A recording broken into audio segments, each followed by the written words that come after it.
De discussion pour François Hollande et Manuel Valls qui ont décidé ce soir d'un nouveau gouvernement Valls 2, des bouleversements au sommet depuis 24 heures qui ont été suivis de près par les élus du Limousin aujourd'hui. Alors quel est leur positionnement ce soir? C'est ce qu'ont voulu savoir Gaël Darangos et Nassuf Djelani.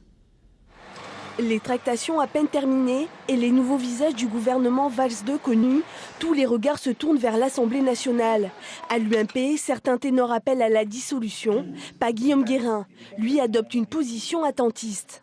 Aujourd'hui, il y a une ligne de fracture au sein du clan qui dirige le pays, parce qu'il s'agit bien d'un clan. Les Français sont otages d'un clan fracturé aujourd'hui en deux, entre la social-démocratie d'un côté et la gauche de l'autre. Donc c'est pas vraiment surprenant. Maintenant, moi, ce que je me pose comme question, c'est quelle va être la politique du gouvernement demain. Et j'espère que M. Hollande va clarifier ses positions, que les ministres vont avoir une ligne ferme et qu'ils vont la tenir jusqu'au bout.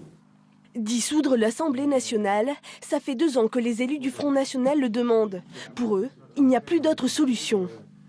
C'était une démission surprise pour beaucoup de monde, mais pas pour le Front National, qui était évident, pour lui, était évident que ce gouvernement ne va pas tenir et qu'on va s'acheminer vers des élections anticipées. Il faut dissoudre et aller vers le peuple. Pure fantaisie pour les socialistes locaux.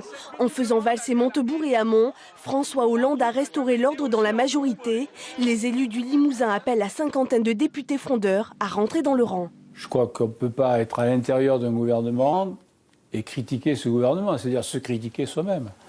Donc moi, la mesure était complètement attendue. Je pensais très franchement que ni François Hollande ni Manuel Valls ne laisseraient passer cette fronde.